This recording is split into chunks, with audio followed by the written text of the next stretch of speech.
Hey, I'm Sarah, and this is the Goddess in Training podcast. This isn't about being perfect or polished or having it all figured out. This is about what happens when you actually start listening to your body, your intuition, your patterns, your truth. I'm asking big questions and having real conversations, sometimes messy and sometimes magical, with people who've lived through it, grown through it, and still don't have all the answers.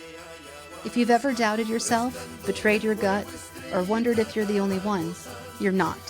Let's talk about it.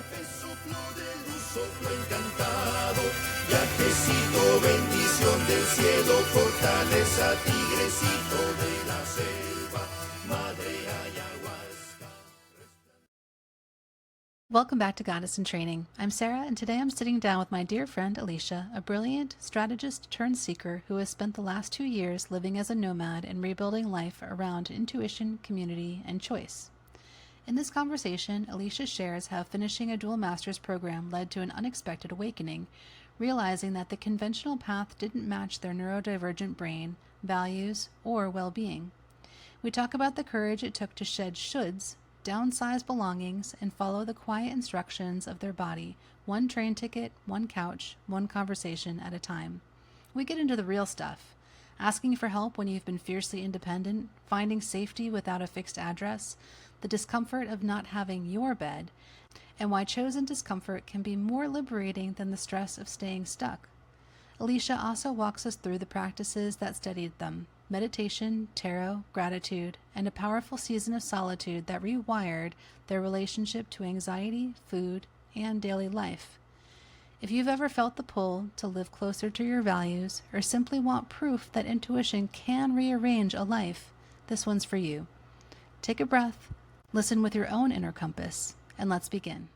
Hi, welcome back to Goddess in Training. I'm Sarah, and today I am so excited to be joined by my dear friend, Alecia. Alecia and I have known each other for, I don't want to say how long, at least a decade. Gosh, there is so much we could talk about today, but let's start with what you've been doing recently. So for the past 2.5 years, Alecia has been a nomad, and I just find this so fascinating, and it's a journey that is full of intuition. It's like you're leaning completely into letting your intuition figure out where you're going to be living, like what state you're going to be in, or what country possibly you're going to be in. Tell everybody how you started on this nomad journey. Well, thank you for having me, first off. It's been an interesting journey. I don't even know where to start other than I guess. So I did just hit my 2-year mark of being nomadic. Okay. But the plans, of course, for all of that had to start much before then. Right. So 2.5 years probably feels right for all of the like solid planning that went into. Was there a moment where it came to you? Was that like an intuitive moment where you were like, Sort of. So I just finished my dual master's program, and in like 2022, maybe it was 21, I don't know. It all runs together because COVID and time is an illusion? yes. But anyway, so I had finished the dual master's program, was too burnt out at that point to go looking for the capitalist job to go with it. I got my MBA and from Johns Hopkins of all places, and a MA in design leadership, which is about user research and design and overseeing design processes. And so like just finishing all of that and like just feeling like burnt out, overwhelmed, and like also realized like partway into my MBA program that like I am an anti-capitalist, an anti-capitalist getting an MBA. But like didn't know what to do like when I had that realization, and so I just like got it because I just figured like I'm already in, I guess, like a sunk cost fallacy if you MBA. Just just like this fallacy, like that, like it's a fallacy that they talk about in different programs. But in the MBA program specifically, we talked about it because it's like just because you've put in a bunch of stuff and like energy, time, money, effort, like whatever, like you continue to put in more and more and more, even though you maybe realize that like it's not going to bear fruit. And so it's this fallacy that we have that like we've already invested so much that we're going to continue to invest in it. So Yeah. that's I make to a face use. because that's how I'm feeling about my Costa Rica project right now.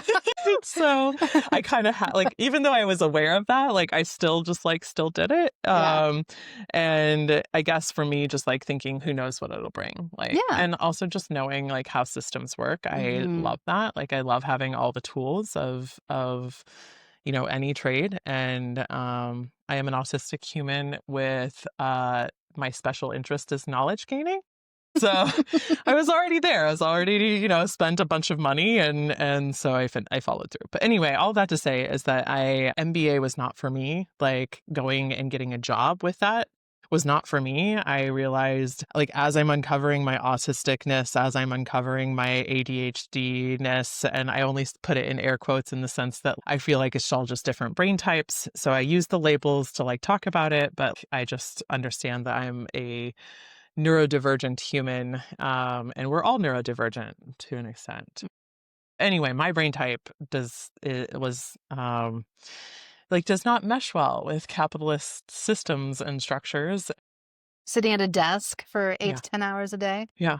Like, so, uh, did not go and get another job, but kept the current job that I had, and which was just a retail BS job to survive and make money and support my three Mhm. kids. And my now ex is military. And so he ended up having to go to Korea for a year. And so I had to, like, after we had separated, I came back for that year that he was gone to live with the kids. And like in the period of all of that, like I'm keeping this job to support myself, to support my kids, and just realizing how unhappy I was. I was also doing a lot of healing work. And so, yeah, like my unhappiness. And eventually I got fired in retaliation from that job.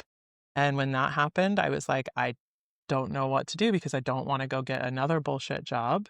I don't want to go feed into the capitalistic hellscape of a system. I'm unhappy doing that. I started realizing I wanted to be my true authentic self and living that life. Mm. And I realized how much by not living that, I was causing anxiety and depression in myself. Mhm. It's just kind of this unraveling of sorts, which actually started when I was in undergrad. So, Mm. like, all of this started then. This deep unraveling as you pull this thread. And like around the time that I decided to go nomadic was like the time that I was getting close to like undoing the whole sweater. And so, like, after losing that job and I couldn't see myself doing anything else, I knew prior to that I wanted to be nomadic, but my plans were different than the universe's plans. Often. Yeah. I wanted to wait till my kids got, like my youngest just graduated high school, this last year. Initially, like that was my plan. My grand plan was wait till they were out of school, then go nomadic. Mm. But my kids are no strangers to one of their parents being abroad or around with Mhm. their dad, and he was stable at the time. So I was able to make that decision to start my nomad journey early. Mhm. So yeah, so started it early. So what does the prep look like as you're thinking about becoming a nomad? And are you making lists of like, well, I know people in each of these areas? I mean, you don't seem like a real list type person necessarily. Like, you do have a spreadsheet? What's funny is I am a list and spreadsheet You person. are really? But I didn't do that. Okay. In my MBA program, like the business analytic class was like my all-time favorite. And it Really? was like through spreadsheet, like it was, I Oh. like made a, oh God, like an algorithm using spreadsheet. It was so much fun. And I have so much fun with that. But no, I did not make a list. I mean, I sort of maybe did like mentally, but normally I am like a physical list person Okay. and I really didn't. Okay. But I was just mentally prepping myself, like, how do you make money? I knew I wanted to get rid of a bunch of stuff. My Mhm. oldest was moving into his first place, so I was able to offload some of my stuff and have it be useful to him. It was a ridiculous time for me, that's for sure, because like not only was I prepping for my nomad journey, but I was prepping him for his first home. Mm. And then also moving two kids in with their dad. And so Uh, it was like some stuff's going there, some stuff's going there, some stuff's going into my storage unit, and the rest we're getting rid of. And so mhm. we all moved out of the place all at once to all different places. Kept stuff in a storage unit. I didn't want it to be a lot. So I downsized quite a bit. And even then, I'm now getting rid of my storage unit like completely because I don't want to have that burden. So I planned very well in some ways and not well in other ways, but like most of it was like logistical, getting rid of cars. I didn't want to have any payments because I knew that if I was Mhm. nomadic, if I like having bills meant that like I needed to work more. Right. And like part of my nomad journey was not having to work, or if I did have to work, it was in community with people. So like odd jobs with people wherever I was staying, learning to communicate in ways of like bartering, exchanging of Mm. goods, and also just like anti-capitalist mindset, Mhm. like this is who I am and not everyone else is that way, right? And so like there's still some exchange of goods or services or money or but I like having those conversations with people like Mm. about what it looks like to opt out of capitalist systems and including exchange of goods and services. I don't want it to just be a one for one exchange. Right. Now there has been a lot of that, but like there's also been a lot of just existing in community with each other. And like in that way, I'm being taken care of. And in that way, I'm able to take care of others. Mm. So, Beautiful. So, what has surprised you most about this nomad journey? yeah, feel like what I thought would be surprises weren't really. Mm. And what I didn't know would be surprises were. Okay. So, you asked me how I prepped. My prep was like line up places where I know the people and I feel safe and secure. Hmm. And the first stop was actually back to Nebraska to hang out with my youngest sibling. I'm the oldest of 7, which is quite a bit. And so my youngest sibling was struggling a lot with mental health, and so I wanted to help them out, stay with them, help stabilize them. And so that was like the first stop on my journey was to just help them. And that was like a month and a half of doing that. And it was also this like kind of back to my roots. And it ended up revealing this was one of the surprising things was revealing to me that now that I was like, I had done so much healing work and was back in my body, how hard it was to be around my family Mm. because my upbringing was very challenging and I had a lot of trauma as a result. And so being around that atmosphere, like for the first time being connected to my body, I realized I wasn't really ready. And I thought like at that point I would never return there again. Signals were very strong. Yes. Yeah. And then I ended up in Colorado Springs with a really good friend of mine, which was planned. I had this like soft takeoff. Like I thought it Hmm. was like safer for me to like go in this way. And um and then everything broke down. Again, surprising. This friend is, over 14 years and we were like thick as thieves. And without going into like the full story, Yeah. ended up like being stranded at this person's house and having to call upon my existing community to Hmm. help me out, which is really, really hard for me. I've been a radically independent person most of my life. And for me, asking for help puts me in a very vulnerable position. And in the past, I've been hurt in that way and not being able to rely on my parents for help or support. And Hmm. like, I just haven't really had that community. And like, through my healing journey, I was developing this intentional community, and the universe was providing an opportunity, and not just an opportunity, I was forced. Like, the universe was like, you are absolutely going to learn this lesson. And so I had to reach out to my community and ask for money, which I hate doing, and ask for a ride out of Colorado Springs. Hmm. And so out of all of that, I ended up with some of the most amazing Huh. relationships.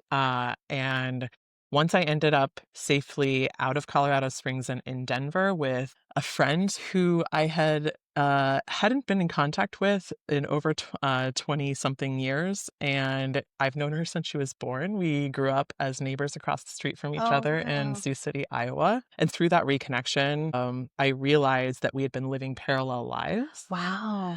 And we just like really connected. And I was only planning on staying with her for like a week to get out of like this emergency situation. And like I've ended up like it's one of my hubs. It's one of the places I now call home. Mm. And also the person who came and picked me up from Colorado Springs and took me to Denver. We've become the best of friends, and Oh. it's one of the most amazing connections. And so everything that came out of one of the hardest challenges at the very beginning, where I thought like, this is the easy part, right? Like the Mm. hard part is when I did the unknowns later. And no, it was like the knowns that became More unstable challenging. and more, yeah, Yeah. super challenging. Wow. and it became the unknowns that actually were the safer places to be. And the universe knew exactly where I was supposed to be. I was supposed to be in Denver. And as soon as I got there, I knew it. Like I felt it. Mm. Yeah, the rest is like history as far as that's concerned. I learned very early on that lesson of like the universe is going to provide for you Hmm. if you just let it. Like whatever plans you make, like they can be loose, but ultimately, like following what the Hmm. universe has for me Hmm. has been like my safer place. Yeah. Yeah, you talked a lot about safety and the resistance to asking for help. And it seems like you intentionally put yourself on a path where you were forced to ask for help and where safety is like very tenuous, Yeah, right? So now, 2 years later, what's your relationship with asking for help and a feeling of safety? it's still a struggle. Yeah. Asking for help is like amongst all of my friends, it's one of the things we all have the hardest thing doing, and we can all give the advice to the other person to Really? like, like ask me, like, I want to help, we want to help. And Yeah. like we all know it, but it's like it's still one of the hardest things for people to do. But my guides provide me opportunity after opportunity after opportunity. The Mhm. universe is providing it. And every single time I see it, as soon as it comes up, I'm like, I know. And there are times where one of my good friends that I was gonna stay with, I was gonna house sit, Mhm. asked me or when she asked me to house sit, she was gonna pick me up from the metro in Mhm. DC. And I get to the metro and I had texted her to let her know I was like gonna be there, and she doesn't respond. Mm. And I know I could pick up the phone and Mhm. just call her and be like, hey, I'm here, come pick me up. Yeah. But the radical self-reliant person in me is like, she's obviously busy. You can walk. And so I walked like the mile, and I inconvenienced myself because I didn't want to inconvenience her. Mhm. And it's the smallest thing. And I knew when all I needed to do was make the phone call. I knew the universe was providing the opportunity, and I was being stubborn. And it was the Yes. smallest one, right? Like one that she had already offered for a ride. And Mhm. and this is post all of this lesson, Wow, so right? you're still learning it. I'm still learning it. Absolutely. It's going to be one of the longest lessons I feel. Yeah, I've also struggled with that. And as a career fundraiser, though, what I've learned in that role of like, was my job to ask people for money and ask for help, is that it's a real gift. Like you're giving somebody the gift of feeling good because we feel good when we give to other people. People aren't likely to do something for whatever reason unless they're asked. And same with fundraising. You sit down with somebody, you know that they have the money, you know that they love your cause. If you don't ask them, they're not going to give the money. And it's the same way with any kind of help, unless there's some situation like a death in the family. I think like there's certain Yeah. societal places where people then are like, okay, this is a time when it's socially acceptable. I don't know why people don't just openly offer their help freely, but we don't for whatever Yeah. reason. And I like think there it's has to be that, socialized yeah, in us, first of all, like in those circumstances, right? yeah, Grief of hardship. Like that's when we show up mm-hmm, and ask. But also so many of us are in survival mode. So it's really hard yeah, to pay attention to our own needs, let alone someone else's needs. right, And so like until we can start establishing those connections with each other, then yeah, like it's hard for me. And also like that adds to like if you were to just tell me what you need, mm-hmm, like then I am able to like I have a small like the amount of energy it takes to provide whatever that needs yeah, ask is, versus if I'm also trying to pay attention to all of my friends and all of their needs. Now that's I'm true, managing Sarah might need help right now. right, And when you have all of these close communities, so like I think it's actually really helpful for each of us to just ask for things that we need, because then our mm-hmm, friends don't have to guess yeah, at like what it is. And I often like think like what you were talking about before is that like if I'm not asking and if I'm not like providing the opportunity for my friend to show up in that way, I am also taking away yeah. something from them. People love to help Yeah. other Yeah. people, and it does feel like a gift and an opportunity for me to be asked to give my help, but we forget that. I know. I know, I know. I know. It's so simple, but I guess it's just, yeah, like that fierce independence that Yeah. we feel like we need to exist with. One of the Yeah, things that I've started to do with yeah. myself is like I check in with my values. I'm like, Alicia, remember your values. You values are reciprocity and Mm. community. And if you're only ever giving, you're Mhm. not participating in your values. You have to receive, you need to ask for help. You need to be a part of community is to be in those positions of creating that space with each other. So when I catch myself doing those things, I remind myself I'm not living my values. Yeah. Yeah.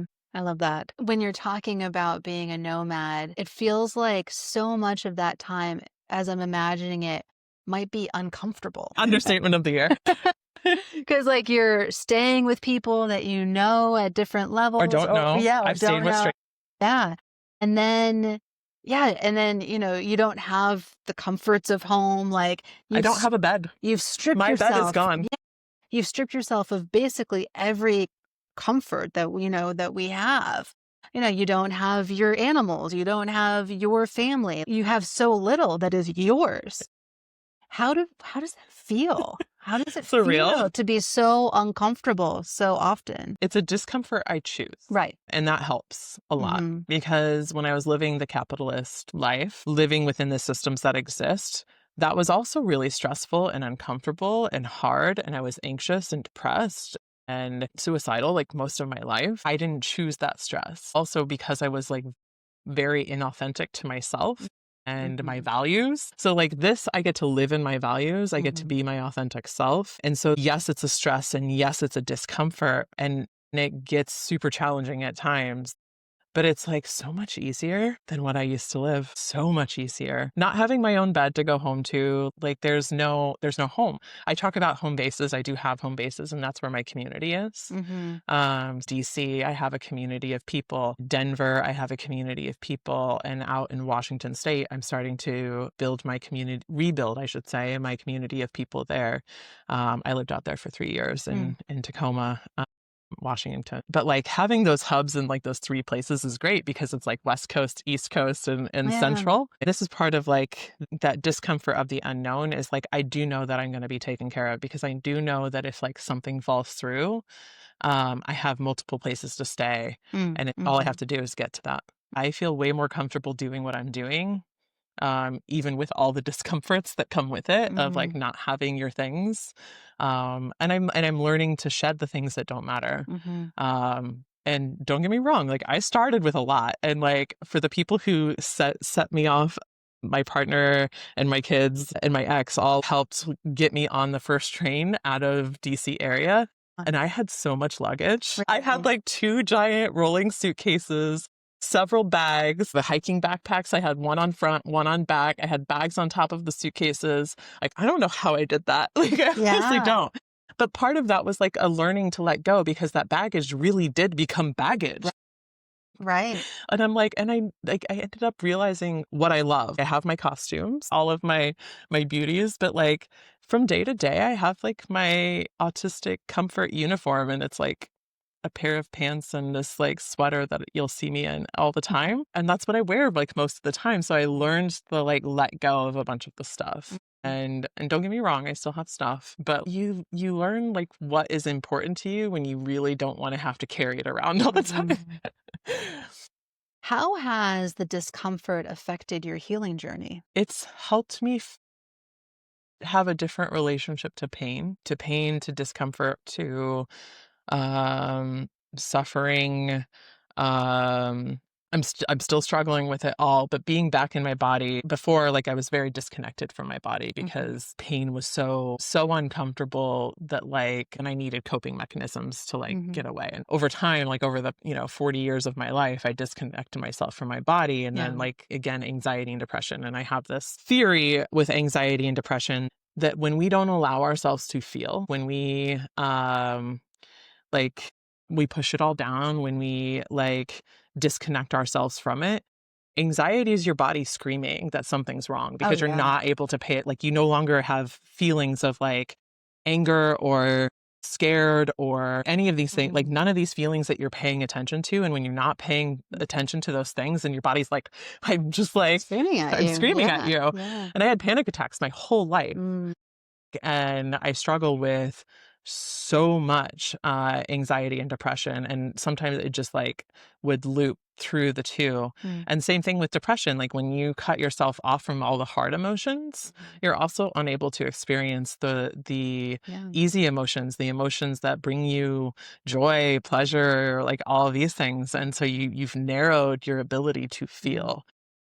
So coming back into my body, like facing things that are uncomfortable prior to the Nomad journey, had done a bunch of healing work.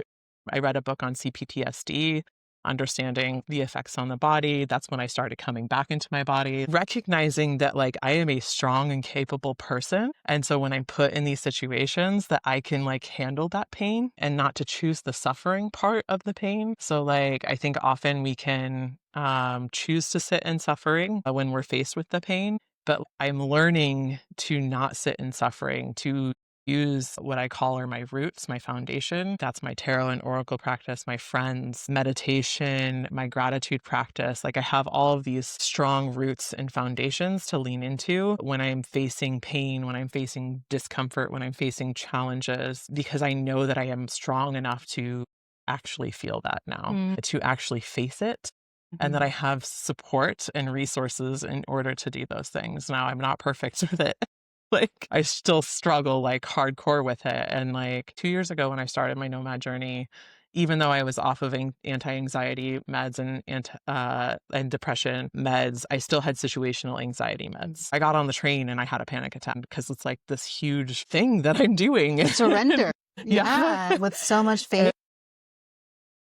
Now like I can manage those feelings as they come up. And I've also recognized that like sometimes what I feel as fear feels so much like the panic that I used to feel, that I'm like I have to remind myself it's not panic. It's actually just like the being scared or fearful for something. And then I like think through like all the places I've been, all the things I've overcome, and that like I'm able to like work through like that in a rational way, using, my support network and my tools.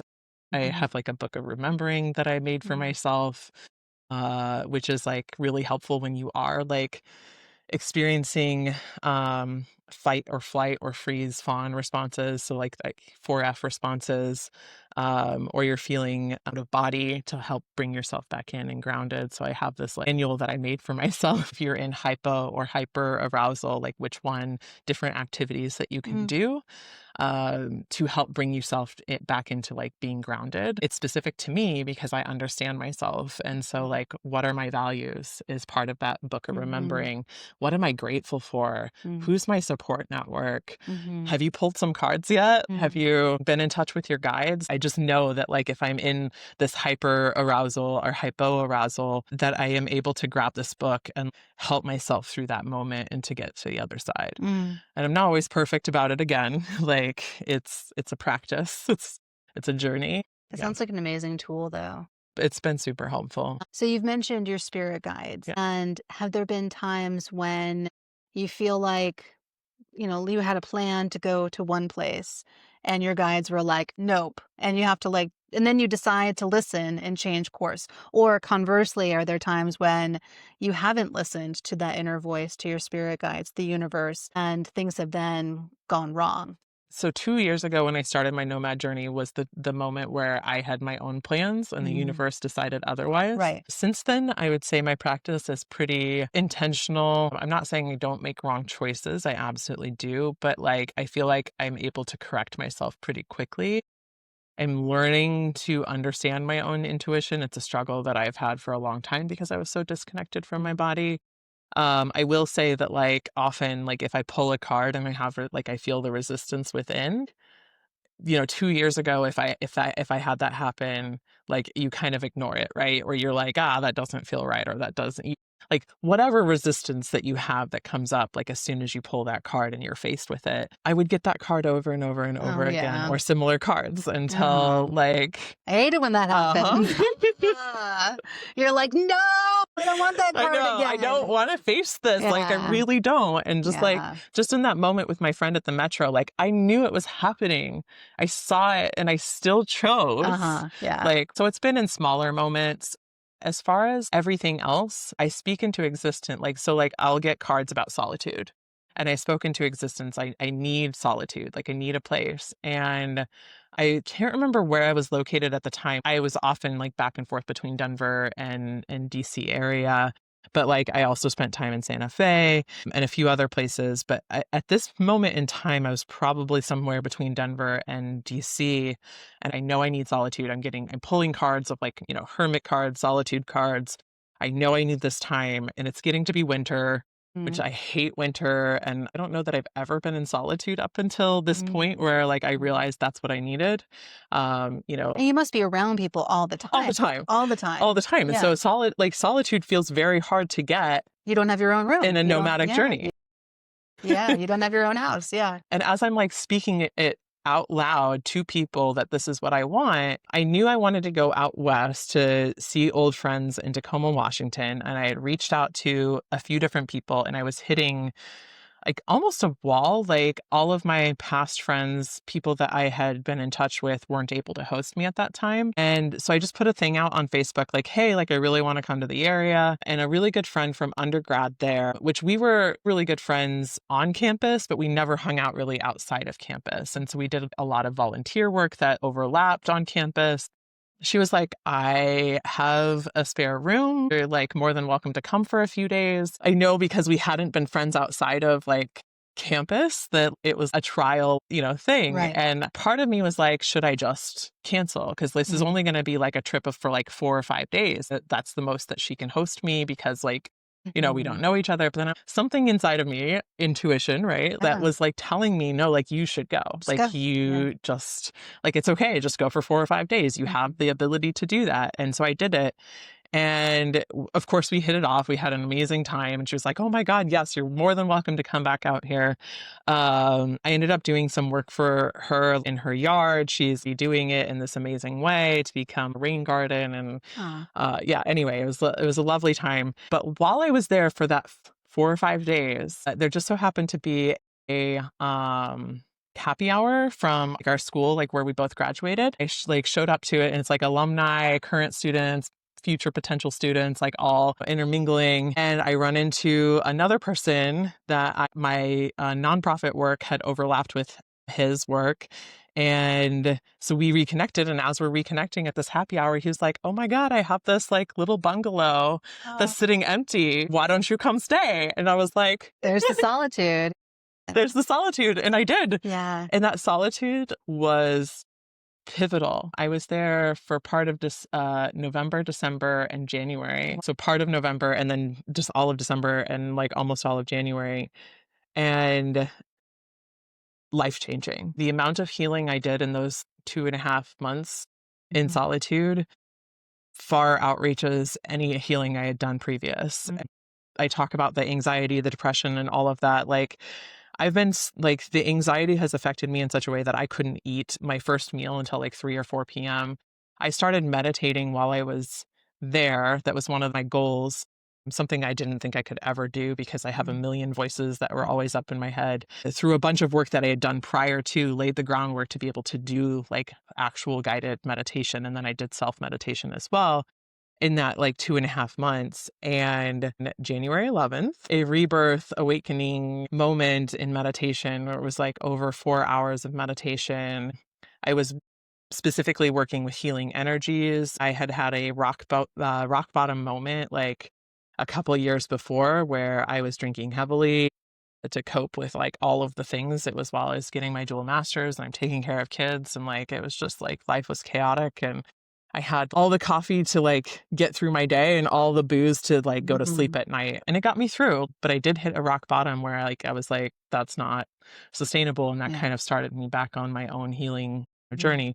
But all of that to say is that like when I was doing this energy work, I was like specifically focused on liver, kidneys, digestive system, like all of the stuff with the energy. And after that over 4 hour meditation, which felt like minutes, Wow. I came out of that a completely different person. 40 years of not being able to eat until like 3, 4 p.m. And I instantly wanted food the next morning for breakfast. I was not nauseous. I was not like, I was starving and my body only wanted like healthy foods. Like it was like, no, we don't want any of that stuff. Throw it all away. Let's go grocery shopping. And like my body was like, this is what we need. This is what we want. I can no longer smoke marijuana or Mm. ingest marijuana in any form since that Mhm. meditation, which I used it for sleep. I used it for pain. I Mhm. don't need to. Yeah, I had like within like a week to 10 days after that meditation, I had this purge. I Mm. got like deathly sick for like 4 or 5 Mm. days. And I could tell it was just my body releasing all of the toxins. Wow. Like, and since then, my allergies have been almost non-existent. I normally get pretty bad in the spring and the fall, Mm. like 2 bouts of like really bad allergy attacks. I haven't had that since. Mm. My ability to navigate pain, to navigate hard Mhm. things, coming out of that has been so different because like I've been able to focus on gratitude, Mm. on the things that I have. And don't get me wrong, like the wiring is hard. Yeah. Yeah. Like Yeah. it's a struggle, but now I have all these tools and like all of those tools came out of that 2.5 months of solitude, and all because I spoke it into existence. That's been my nomad journey. I say what I need out loud and it Mm. comes. May not be in the way that I thought, but I just, I say it out loud and I follow. It feels weird because I have almost like that imposter syndrome with intuition. Like Mhm. I'm like, oh, you're not really intuitive. Oh, but then when I really think about all the ways that I have been Yeah. like intuitive, I'm like, no, like you absolutely are. Look at the last 2 years of your journey. You've been able to follow your body way of knowing. Mhm. Right. And part of it is because I was so disconnected from my body and I intellectualized everything. Sometimes I have to like really quiet the mind. And Mm. that meditation has been really, really helpful in that practice and like Mhm. being able to connect to like the other ways of knowing to pay Mhm. attention to that. Yeah, I didn't think I was intuitive, and I actually put myself down because I wasn't a planner. Like I told my mentor, my ex-Buddhist monk mentor, Hartanto, like was a person who knew what I wanted to be when I grew up, and I just kind of fell into everything and saying it in a way that there's something wrong with me. And he was like, no, no, Sarah, you were listening to your intuition and you were exactly where you were supposed to be in every moment. Yeah. Even in those times, yeah, because like, the same thing, like, I kept having people tell me, like, "This is the path you're supposed to take," and I did listen to an extent to others, but there were Mhm. so many times I found myself resistant Mm. to, like, going to college right away out of, high school. Like, I was Mhm. like I visited all these places, and my parents were so frustrated with me, Mm. like, "Pick a college. It's either that or go work," and I was like, "None of that." Like, I was rebellious, Yeah, like, doing oh, your path yeah, already. yeah. It was, Mhm. and of course, I ended up following some of it Yeah. that wasn't my Mhm. path. Mm. As we do. Yeah, right? But, like, I had that clearly, like, that intuition and that knowing, like, Yeah. from a very small age. Wow. And so what's coming up for you?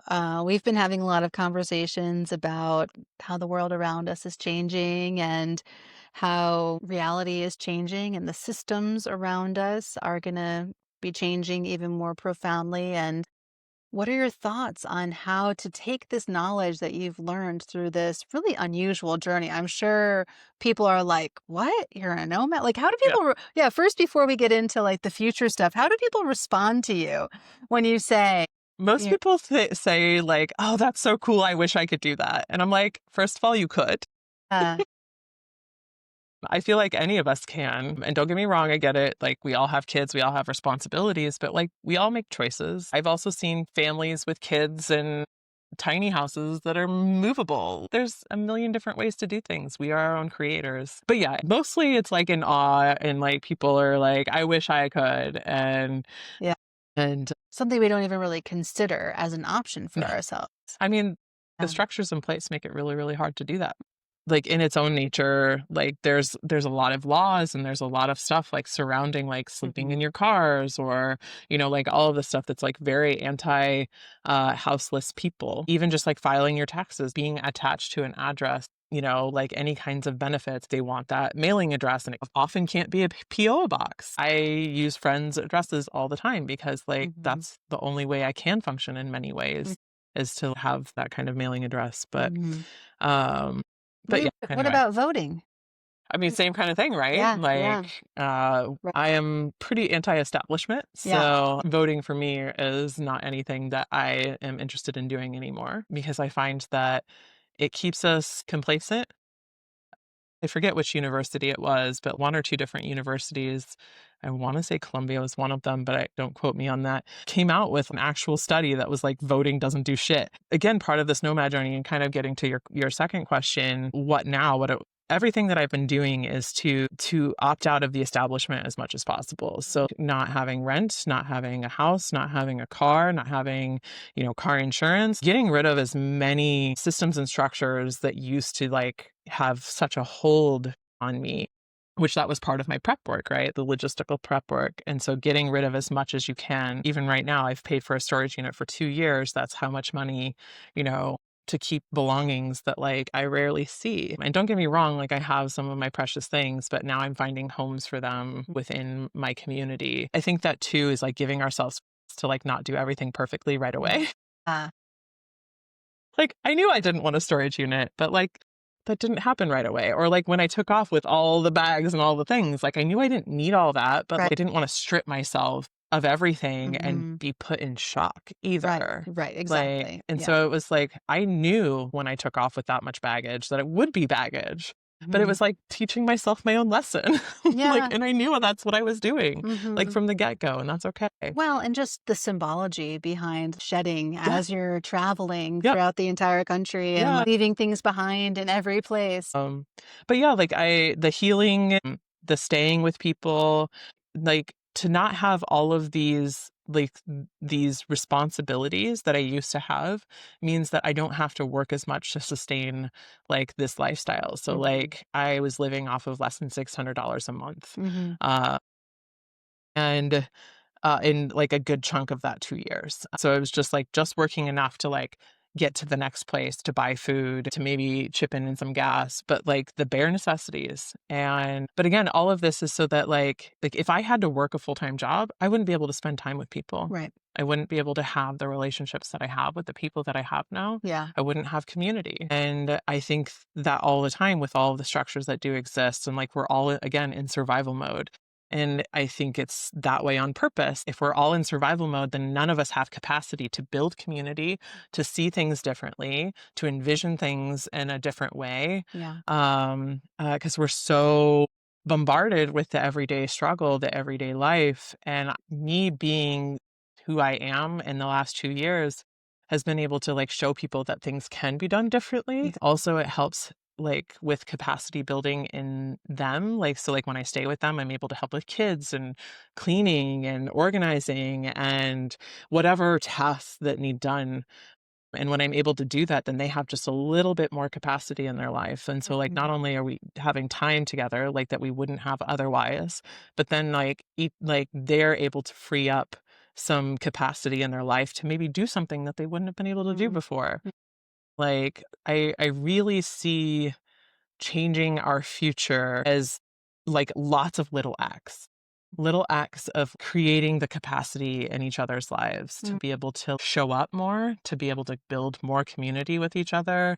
Some people can do it big like I do it, like the complete shedding of all the things. But even if you can't do that or you don't think you can do that, what ways can you participate?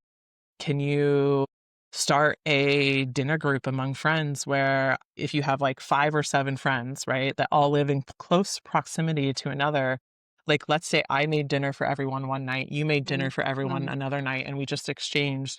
And that means like I'm only cooking dinner for a bunch of people one night, and you're doing and then like because like that's so much effort and time and energy, and we're exhausted already. So like how can we think creatively to support each other to like start building that capacity in our lives to like do more, to make changes? Yeah. I want to see more of that. Also, help hold each other accountable to opting out of things like shopping at Amazon or Starbucks, or I weaned myself off. You don't have to do everything perfectly like in one night, right? In the last 2 years, I'm off of all socials now. My energy, that is worth something, right? Like my focus, where focus goes, energy flows. If you're focused on your Facebook feed, your Instagram feed, on all of that, like I don't want to give them that anymore. Like they don't get that from me money. In 2 years, it took me a while, but I weaned myself off and I got off of all socials. I Mm-hmm. quit spending money on Amazon. I quit spending money at Starbucks. Like I shop at international markets. I small vendors if I do need something. But again, it's not an overnight thing. And I think a lot of us think like, oh, well, I couldn't do that. Like you can just slowly. Like that's where I do plan. Actually, there's the book Polywise by Jessica Fern, Mm. which is an amazing read for so many reasons. But one of the things that I love that she highlights in there is by paradigm shifting. So here's my current paradigm. Here's the paradigm I want to live in, Mm. and listing all the steps on how to get there. Interesting. And so like, let's think about the paradigm we want to live in and like how to get ourselves there. One step at a time, $1 at a time, Mm-hmm. like hour of your day at a time. What can I shift in my life right now in order to like make some of these changes to live the life I want to lead. Mm-hmm. Like Mm-hmm. I know I was exhausted of living the life they all wanted me to Yeah. lead, plugged into the system. Planning was like, how do you start shedding little bits? Like how do Yeah. you get rid of, like pull yourself out of some of those systems so that you don't feel so plugged into them and so beholden to them. I mean, I So want to much build utopias. control. Yeah. Yeah. Like, let's do something different. Let's create the society that we want to live in. Mm-hmm. Like, we don't have to be beholden to them. We are the people with all the talent, all the energy, all of the amazingness coming together in community. If we start building that capacity, if we start building different structures, I might not see it in my lifetime, but that's okay. Mm. Like, I want us to like enjoy our lives. Yes. Right. I know. We Yeah. spend such a limited period of time on this planet in these bodies, Yeah. and so much of it is just fraught with fear and anxiety and sadness, Yep. and it doesn't have to. No, It does doesn't not have have to to. be. Having these conversations, sitting down and getting to talk with each other. We had the lunch date earlier with 8 Mhm. beautiful femme people and just building that energy off of each other and like coming together as much as you can and making different choices. Like Exactly. rest is resistance, Mm. healing is resistance, color is resistance. Be Mm. colorful, be vibrant, being authentic is Yeah. like there's so many ways to be resistant. There's going to be things that feel like uncomfortable, Yeah. right? Not shopping on Amazon or like not doing these things.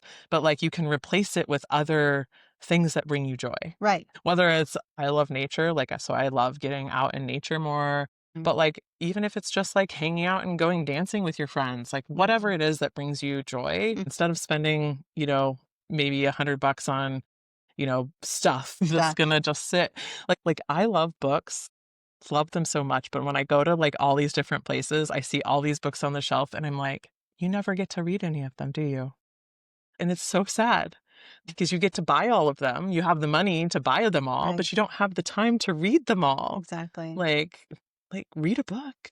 It's like let's create capacity so that we can read the books on our shelves. Yeah, and so much energy. It's all about energy expenditure. And Yeah. one little micro example that came up in the car, it was cleaning cobwebs off of my house and realized that they look very similar to the cobwebs that people go and buy at the store with their money and then spread, and that somebody probably in China has sat and somehow created this fake cobweb for us to be able to then brush the real cobwebs off and put fake cobwebs onto our houses. And it's like, why? And then birds get trapped in that and like Right, all right, like right, right. And so you right. let nature be beautiful. Yeah. Like I think about that with lawns all the time. Oh My my undergrad is gosh. sustainable urban development and like when I recognize every town has what you can and cannot do with your own yard. You have to have green grass and mow it. Like, why can't I grow food? Places are getting better about Yeah. some of it, but there's just so much that's like anti-support ourselves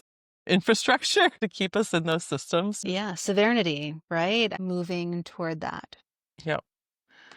Alicia, thank you so much. This has Yeah. been so much fun. I feel like we just like scratched the surface. Oh I my feel God, we like absolutely did. we're going to have to do some follow-up episode on the what's next, because I think Yeah. that you have such amazing ideas, and we're in this time where everyone's kind of feeling the heaviness of what's next. What's next is And huge. mm-hmm, mm-hmm. Like it's definitely a whole nother conversation. Yeah. Absolutely. And how we can have power and like walk Yes. into what's next with power and Yeah. certainty and without fear. Yeah. Yeah. I think this is a great pre-what's next episode because Yeah. it's the journey that kind of got me to where, like, what that is Yeah. and why I'm doing all the small steps, the changing of my life in as many ways as possible to prep for the new future and what's next. Well, stay tuned and subscribe for a series with Alecia, who was resistant to do this podcast with me. And look, it was so amazing. You have so much wisdom to share, and your life is just walking with authenticity in a way that I think so many of us wish that we could. So thank you. Thank you so for much having love. me. Thank you all.